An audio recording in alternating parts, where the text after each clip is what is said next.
इस कहानी के सिर्फ किरदारों के नाम झूठे हैं, बाकी कोरी सच्चाई है।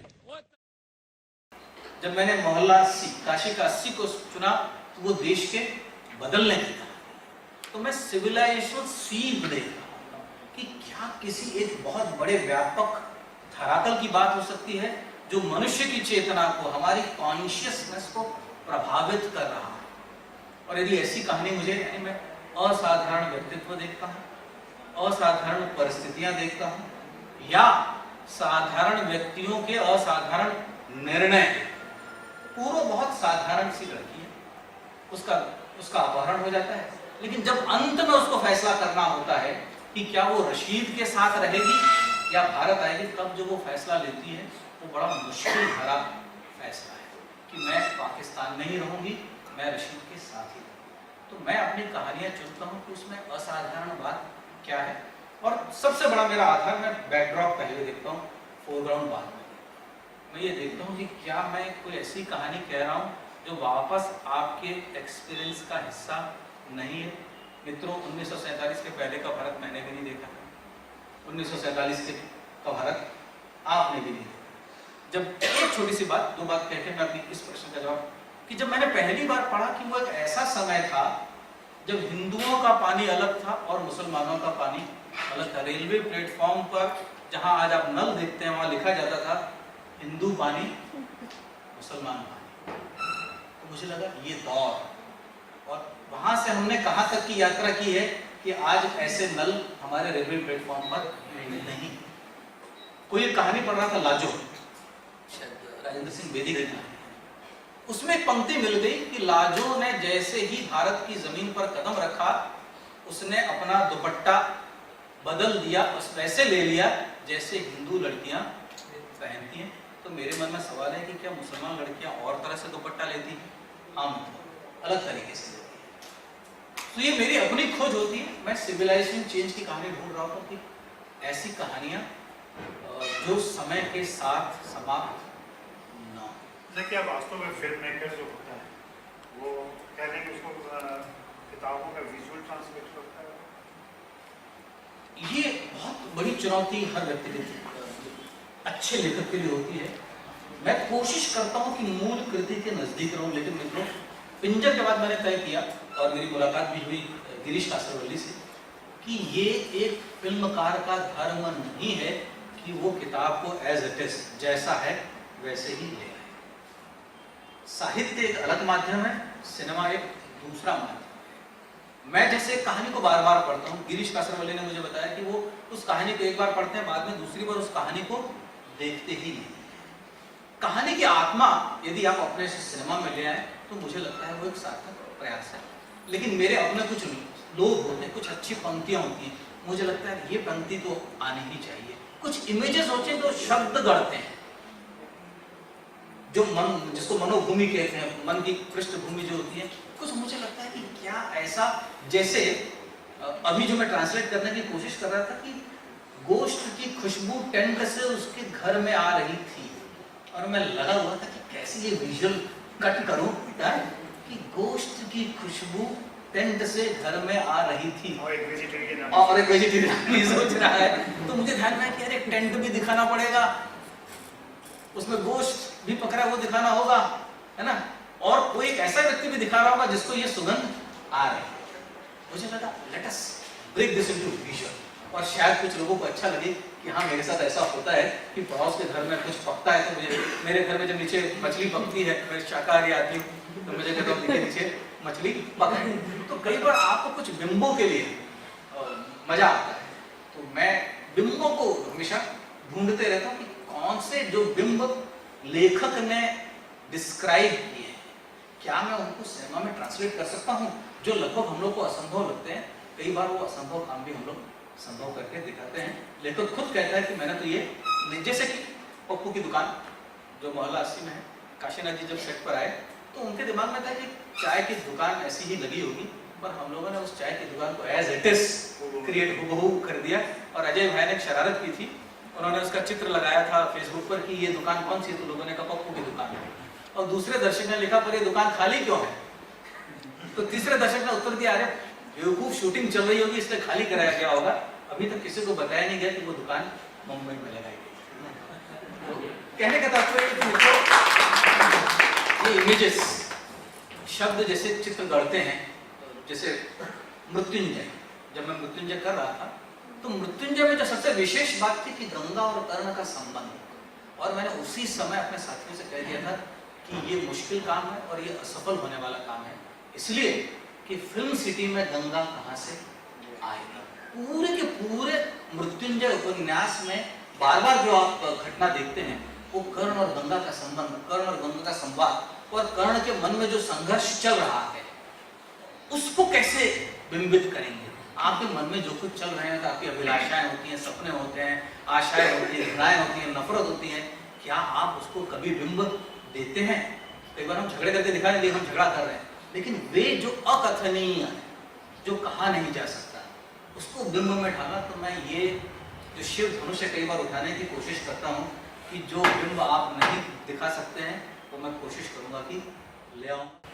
एक तो वो सामंजस्य कैसे बैठता, पिंजर आज़ादी के तुरंत बाद लिखा गया था, चाणक्य उसके पहले क्या है, आपने खजुराहो पे काम किया, कंटेम्प्रेरी का है तो सिर्फ काशी का 80 आपके समय की रचना है। लेकिन ये एक तो सामंजस्य कि क्या वैचारिक आपका प्रवास होता है, प्रयाण होता है, या किसी जर्नी पर आप जाते हैं उस समय को क्रिएट करने का, एक चीज़। दूसरा, जब आप विजुअल जो किताब में लिखा गया है उसको, किताब में लिखी गई चीज़ वो कई घंटे में विजुलाइज की जा सकती है, लेकिन हमारे पास हम जानते हैं कि 2 घंटे में उन चीज़ों को लाना होता है। फिर आप कैसे चुनाव करते हैं कि ये पसंद रहना चाहिए या ये नहीं रहना चाहिए, वो कितना क्रियात्मक होता है, कितना बिंबात्मक होता है, और किस तरीके से वो चुनाव। उदाहरण के साथ कहता हूँ तो आज समझने में आसानी, क्योंकि पृथ्वीराज रासो ये दो क्या देखी हुई फिल्म का उदाहरण में ज़्यादा रहेगा, पिक्चर लोगों ने देख रखी है, और समस्या, पहली समस्या, जिन लोगों ने पढ़ा, कहानी शुरू होती सियाम से, सियाम थाईलैंड का पुराना नाम, और मेरे मन में प्रश्न आया कि सियाम जा तो सकते हैं, लेकिन 1937 कहानी 1935 में शुरू होती है पिंजर की। मैंने कहा 1935 का सियाम कैसे क्रिएट करूंगा, तो मैंने उसको सीधा कन्वर्ट कर दिया उसको अभी के वर्तमान पाकिस्तान में और उस समय के भारत में लेकर आया। तो सबसे पहला बदलाव ये, कई बार हमें सुविधाएं भी देखनी होती है कि क्या हम ये कर सकते हैं या नहीं, तो एक बदलाव। दूसरा, जो इमेजेस होते हैं कि जैसे मैं एक मुझे बात कहनी थी कि भारत का बंटवारा हो, उसके लिए मैंने एक ही बिंब रखा था कि उस समय का जो नेशनल फ्लैग कांग्रेस पार्टी का वो है, वो जल रहा है और दोनों ओर से नारेबाजी हो रही है। उसके अलावा तीसरा कोई बिंब मैंने फिल्म में रखा नहीं था, लेकिन जैसे स्टंट मैन आ जाते हैं, स्टंट डायरेक्टर आ जाता है, प्रोड्यूसर आ जाता है, आर्ट डायरेक्टर की कल्पनाएं बढ़ जाती हैं, बाद में लड़ाइयाँ होने लगती, दंगे होने लगते हैं, बाद में पता चला कि आपके पास 1 घंटे का फुटेज तैयार हो गया है, मतलब आपको लगता है कि अब इसका करेंगे क्या, नहीं तो प्रोड्यूसर मारेगा, फिर आप अपनी कहानी को बदलना शुरू कर। तो मित्रों, सबसे पहले मैं इमेजेस, सिनेमा, मेरा मानना है कि तब तक आप शब्द का इस्तेमाल न करें जब तक, मेरे साथ संजय भी सहमत होंगे, कि जब आपके विजुअल असमर्थ हैं बोलने में, तब आप शब्दों का इस्तेमाल करें।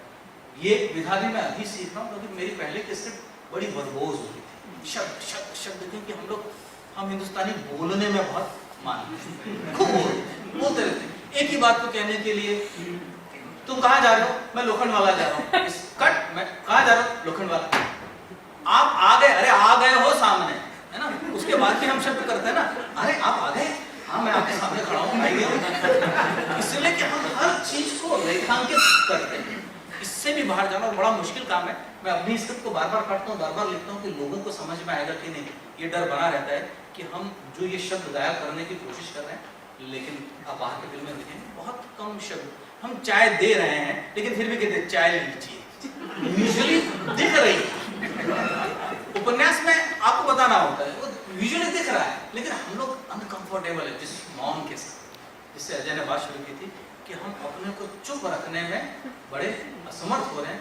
इसलिए हमारी जो स्क्रिप्टें होती हैं बहुत वर्बोज होती हैं, बहुत बातें होती हैं। मैं भी उससे लड़ रहा हूँ और शायद हम सब लेखक उससे लड़ते हैं, क्योंकि एक्टर बोलता है मैंने तो कुछ बोला ही नहीं।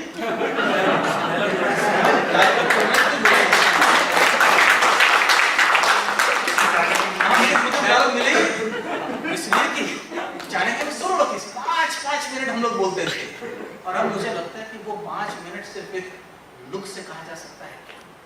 इसलिए मैं अपने स्क्रिप्ट में नोट्स लिखता हूँ कि मैं लुक्स के जरिए क्या कहना चाहता हूँ या ये एक्टर को ये करना है। सवाल क्या था अजय, मुझे वापस बता के मैं समराइज कर लेता हूँ। कहने का मतलब है कि जब भी आप उपन्यास पढ़ेंगे, अगली बार हम इस अलग होंगे इस वादे के साथ कि काशी काशी जब भी आप देखें, जो भी मुझसे डायरेक्ट करना चाहे, वो बड़ा मुश्किल काम था। कई लोगों ने मुझे, मेरे अपने साथियों ने भी कहा कि इस पर फिल्म कैसे बन सकती है, और मैंने अपने उन साथियों को कहा कि इस पर 3 फिल्में बन सकती हैं। एक बना चुका हूँ, दूसरी लिख चुका हूँ और तीसरी लिखने जा रहा हूँ। आप देख कहां से रहे हैं ये इम्पोर्टेंट है, और ये देखना मित्रों अनुभव से। जब आप अपने जीवन की यात्रा शुरू करेंगे तब आपको लगेगा जो बातें आज आपको नहीं समझ में आ रही है, हो सकता है कईयों को आप में आज हंसी आ रही होगी, 20 साल बाद आपको उन्हीं शब्दों का अर्थ दूसरा समझ में आएगा। इसलिए मुझे लगता है किसी शायद राही मासूम मिर्जा या किसी ने कहा था कि शब्दों को बहुत संभाल कर इस्तेमाल करो, शब्दों में जान होती है। इसीलिए वो आपको हंसाती हैं, इसीलिए वो आपको बुलाती हैं। इसलिए जब भी उसका इस्तेमाल करो बहुत संभल के करना। और अमृता प्रीतम की बात कह के मैं अपनी बात समाप्त करूंगा। अमृता प्रीतम ने एक जगह कहा कि शब्दों में आग होती है। सबके मन में आ रहा होगा तो सारी लाइब्रेरियां जल क्यों नहीं जा रही? स्वाभाविक सब प्रश्न, शब्दों में आग है तो जल जानी चाहिए थी सारी लाइब्रेरियां। फिर अमृता प्रीतम लिखती है कि शब्द ये खुदा के हाथ से गिरी हुई दुआ है। इसलिए मित्रों ये बहुत बड़ी संपत्ति है। आपके चरित्र, आपके पात्र, आपके अभिनेता क्या छाप छोड़ेंगे वो आपके शब्द तय करते हैं। विश्व के जिन भी बड़े नायकों को आप याद करते हैं वो इसलिए नहीं याद करते हैं कि वो बहुत सुंदर दिखते थे, आप इसलिए याद करते हैं कि वे अपने शब्दों का चयन, अपने शब्दों का चुनाव किस तरह। शब्दावली तो 500 शब्दों, जैसे मुझे बार बार कहते हैं कि 500 शब्दों से हिंदी बोलने के वाले के पास 501 शब्द नहीं है, और हिंदी फिल्मों का काम तो 200 शब्दों से भी चल सकता है। परंतु आप उन शब्दों को किस तरह से इस्तेमाल करते हैं वे तय करेंगे कि आप कितने अभूतपूर्व या अच्छे लेखक हैं। मैं आपसे ये पूछना चाहता हूँ कि जो बाहर के लोग हैं वो हमारी चीज़ों पे बड़ी अच्छी और सटीक पिक्चर बना लेते हैं, तो क्या हमें भी शुरू करना चाहिए? मित्र आपने मेरे मन की बात कही है। ये अच्छी भी कर लेते हैं। ये पराजित देश, पराजित लोगों की मानसिकता का देश है। हम लोग अपने से इतने हारे हुए लोग हैं कि हमने अपने गांधी और अपने बुद्ध को विश्व के पास नहीं ले जा पाते। और वहां से एक बंदा आता है जो हमें समझाता है शायद आपको और हमको पुरुषार्थ ज्यादा बड़ा करना पड़ेगा। मैं एक बात कहता हूँ, मैं एक जगह बैठा हुआ था और कुछ सज्जन लोग बुद्ध पे बात बनाने की बात कर रहे थे, और एक सज्जन ने कहा कि बुद्ध तो जिंस प्रोजेक्ट है। मित्रों वहां बहुत सारे लोग थे, चुप थे। मैंने कहा ये बदतमीजी है तो बदतमीजी सही। मैंने कहा साहब अपना सामर्थ्य नहीं है और हम दोष बुद्ध को क्यों दे रहे हैं? हमारे में सामर्थ्य होना चाहिए। इस स्वप्न के साथ हम जिएंगे कि हम अपने इतिहास को, जिस पर भी हम गर्व कर सकते हैं, आज नहीं तो कल, थोड़ा रह गए। वरना मैंने भी इनको चुनौती दे रखी कि बॉस मेरे रहते तो तुम्हें बहुत खतरा है।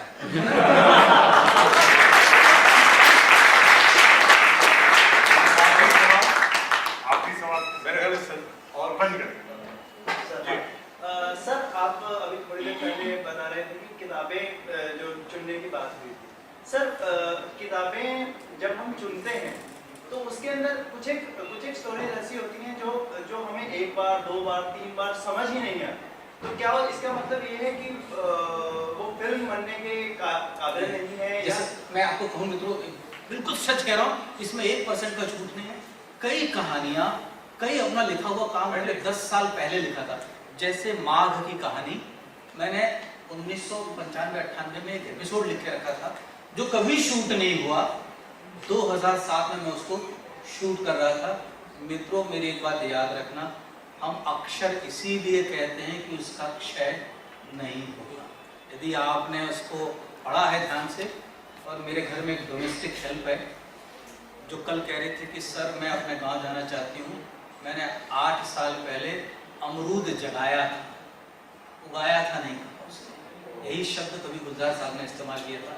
मित्रों यदि आप शब्द जगाएंगे तो यकीन मानना 8, 10, 20 साल बाद जब वो पौधा बड़ा पेड़ होगा तब आपको उसका अर्थ समझ में आएगा।